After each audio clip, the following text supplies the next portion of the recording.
Welcome to the AFR Saints channel, where we provide you daily content on your favorite team, the New Orleans Saints. Do us a favor and hit that subscribe button. Be sure to leave your comments below and smash that like button. Who dat? Do you watch the draft like with great interest? I mean, I love the draft. How do you feel about it? I watch the first night, and I'll be doing work for my station. I will obviously be heavy into the first round. I pay a lot of attention to that, and I'll watch it. But once we're out of the first round, it's really not a point doing for me.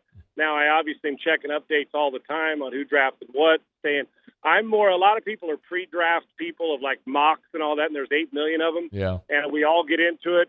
I actually love doing where they fit in when the draft's over. So I do pay attention to all of it. I'll go back and review after all the rounds. But once the first round's done, the next day, if I'm sitting in my office or watching, I turn it on and I'm watching, or the next evening. But the second round and beyond is not appointment viewing for me, only the first round for me. But then I follow it all either through following on my phone or watching. But I don't make it a point to sit in front of the TV and watch the second round and beyond. Well, I know you study quarterbacks, you train quarterbacks, so I want to kind of lean into that expertise here a little bit, because the general consensus, Sean, is that this isn't a very strong quarterback class. What do you see? I don't see one guy of let's just say the four top, if you want to include Sam Howell and Carson Strong from Nevada and a couple other guys that are, that may be third to fifth or sixth round guys that could make a team and be really good. We don't know the Davis Mills of the world. It's the most difficult position to evaluate in sports, period, because of all the, not just tangible stuff, but the intangibles and how people react from Saturday to Sunday, all the stuff that's been well documented. And quite frankly, in more time when the draft's over, how much deeper we can get into why it's so hard to evaluate. But for me, there's not a guy in this class that I see, that I've studied or watched, that tells me that when he gets off the plane after being drafted, he starts during OTAs and it's his job. Wow. I don't think there's one. As a matter of fact, if you said over-under on quarterback starts for these four first to top second-round rookies, Matt Corral and the other three, I would say if you set it at 8, I would take the under combined with all four of them, their rookie year. Oh, wow. So I don't think there's – now, the outlier is, let's say Carolina drafts a guy. And, we always say, what if somebody gets hurt?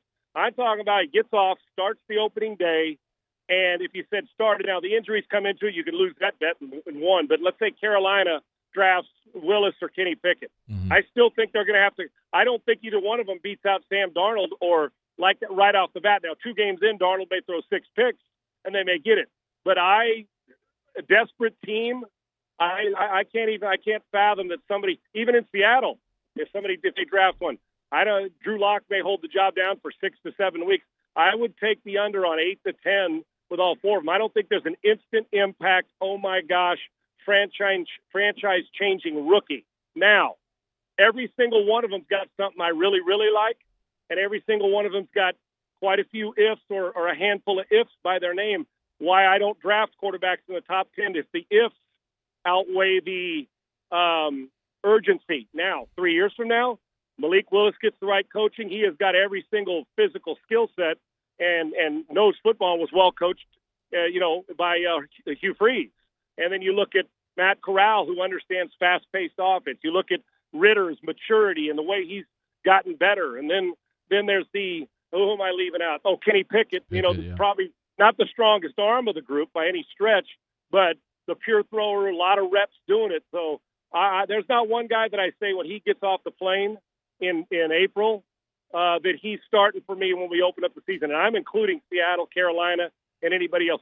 Long term, I think we got something. But the reason we don't think it's a sexy draft is because Andrew Luck, Trevor Lawrence, those type of guys at the top, at least on the surface, they're not here. Sean, there's been a lot of conversation about the Saints potentially pulling the trigger on Kenny Pickett at 19 if he's still there. Saints or maybe Pittsburgh at 20. Would that make sense to you if the Saints used either 16 or 19 on a quarterback? Well, let me ask you this. Let's just say how many players do you think, and we all have how many players are they away from winning from winning the NFC South? Let's say them and Tampa are the two best teams, right? Yeah. We know they're loaded on defense, right? They're defensively, at least the last couple of years, they've been a Super Bowl caliber defense. Yes. Kamara's healthy. He's good. Thomas back. Good. Receiving core pretty solid. But, you can never have enough of those weapons. Okay, now we get to make sure you protect the passer. All right, are you right now, if I said who's better, Kenny Pickett or Jameis Winston? Jameis I'll Winston. take Winston.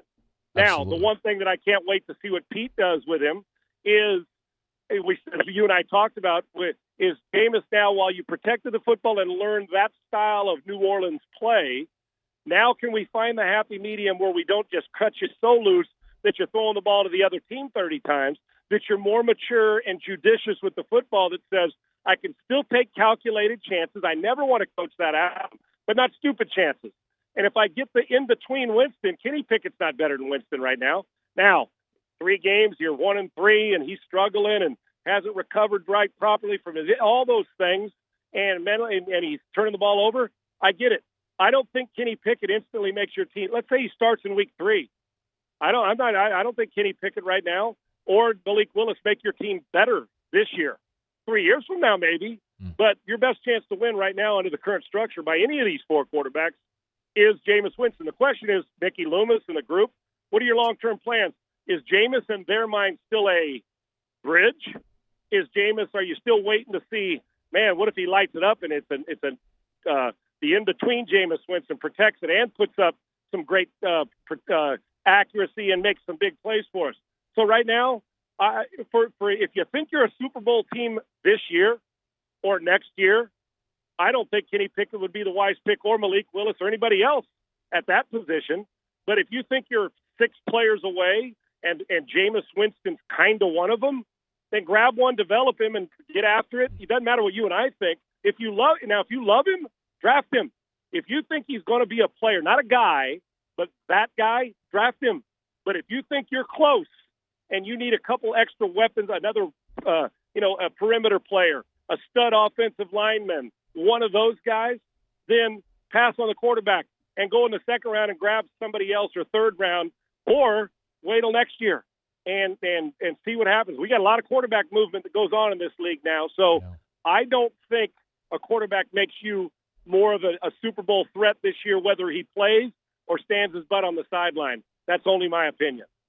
Got 2 more for you. One, if the Saints were looking at a quarterback after those first 3 or 4 that sort of everyone's talking about, is there a guy that you really like that might be on the board say the Saints pick 98th in round 3? I think I mentioned the kid at Nevada, at University of Nevada, Reno, Carson Strong, good player. I do like him. And I'll tell you who else I like. And there's a confidence gunslinger, and I got a little bit of that in Jameis Winston. But it's the kid Bailey Zappi from Western Kentucky. A lot of reps, well coached, can throw it around. And there's other ones. We could go through them. And like I said, what I may see or what you see, Maddie, it may be, Pete or Mickey or Dennis may see something a little different. But I like guys who get knocked around, got a little Texas toughness to them, is in a throwing system, which if you ain't getting reps throwing it, then you got problems. And there's a few other guys around, but I think Strong and Zappi, and who am I leaving out after and Sam Howell. I'll tell you, he was supposed to be the 2nd or 3rd guy taken when we started the year. Right. He's got a little bit of that Baker Mayfield swagger, and I'm not. People say, well, is that a good thing? But he's got some good leadership skills. Came in highly regarded. It was tough to live up to the hype going in. He can make all the throws, and he's got good feet, and he extends plays. I'd probably say he's next on the list after the 4, but I'm not sure how long he lasts, and somebody may say, hell, I'm not interested. Get him in the 3rd round. But and they did a good job at North Carolina, and he truly, in the last couple of years, he had to carry them. If he didn't play well, they don't win. Yeah. So there's a little bit of moxie there too, but those 3 kind of stick out. I'm driving, so I don't have my list in front of me. But after the 4, I like those 3, and I like the reps at Western Kentucky, but I think Sam Howell probably would come in next for me. But I know how that goes. It only takes one guy to love somebody from another school, and they jump all over him. Hey, Sean, before you go, and Sean Salisbury is our guest. Follow him on Twitter at Sean Unfiltered. There's so much buzz here in the last 24 hours about the team in the market where you are, the Houston Texans, taking Derek Stingley third overall. What are your thoughts? First of all, do you have any insight there? And what are your thoughts if that is the pick, Stingley to the Texans?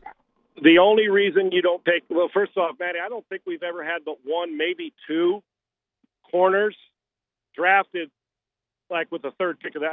I don't know if we've ever had one drafted second or higher. Mm-hmm. And the third pick of the draft would be about as high as we've ever in this league in the modern era taken a corner. Now, when he was a freshman and I watched him on the field play, I with all those great players, I thought player talent-wise that I saw him. The COVID and then the injuries, if his health history is clear and he's good to go and he's 100%, and that is no concern and it all checks out, you're getting a star player. Here, though, Matt, the only thing that concerns me about taking a corner, and if it's, listen, Stingley's a monster. If he's healthy, how could I say, when you got that kind of skill set at that kind of program, why in the heck wouldn't I take him? The Texans have 5 different position needs, and Lovey plays too deep. He's a zone. I almost feel like we'd be, with him and even Sauce Gardner, that you're not getting, it'd be like taking a throwing quarterback and having him run the options 29 times a game. It's not allowing him on an island to do what they do best, and that is maul you and make plays. I don't need a corner to tackle and be physical. That's the bonus. I need a guy to cover, to be a lockdown guy, to be able to get out of his turn, out of his rotation of his hips, and out of his back pedal, drive on the football, and finish. Catch the ball when it's in your hands. Stingley can do all that. If I put it this way, if I'm talking about a corner being great in run defense, then he's probably not the best pass defender. If you get both the guys going to the Hall of Fame. So just real quick, if the medical's clear, I'm good. But I just, in a too deep scheme when you got help over the top, I don't think that's the best idea for the scheme the Texans run. But I'm not going to bitch and complain if Stingley's the first pick, because that'll tell me medicals he's cleared. I think the Texans could use somebody that could impact them more immediately, but I think he is one hell of a player. And if healthy, we'll be having this same conversation 10 years from now of him being a star. He's on Twitter at Sean Unfiltered. Y'all give him a follow. Sean Salisbury, you're the best, man. We always appreciate some time. Matty, I appreciate it. Thanks for having me. Hey, thanks so much for watching. Please leave your comments. I love to interact. And be sure to hit the red subscribe button below.